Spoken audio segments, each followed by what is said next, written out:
Watanzania bana wanafurahisha. Kwa nini napenda kuongelea mambo ya watoto au nyumbani kwetu? Sababu ndio vitu ambavyo navifahamu. Mimi nimelelewa na mama ambaye ni mshika dini. Ilikuwa ni kama Pasaka ya 94 hivi, kama hii. Sasa utaratibu wa nyumbani kwetu ni kwamba mama anabandika maharage kabla ya kwenda kanisani.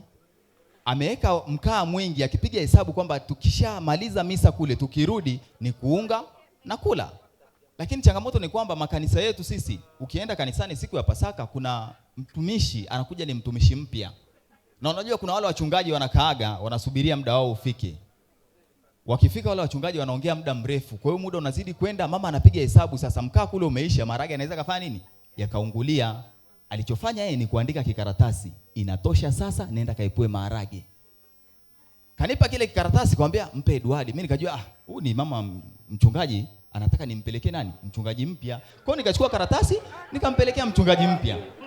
Mchungaji yuko katikati ya somo, anashangaa kikaratasi, akafunua, inatosha sasa, kaipue maharage.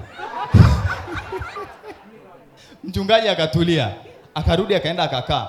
Sasa mchungaji mwenyeji anaangalia, mbona huyu alikuwa kwenye moto, imekuaje ametulia? Akaambia bwana, kuna karatasi nimeletewa kimeandikwa inatosha sasa, kaipue maharage. Mchungaji akaja pale kwenye madhabahu akasema, jamani, huu ustaarabu mlioonyesha sio mzuri. Kwa nini mmemwandikia mchungaji inatosha sasa akaipue maharage? Mama nikasikia, sio ya kwake, ni Edward huyo. Edward, kaipue maharage. Kanisa zima linaniangalia, anaenda kuipua maharage.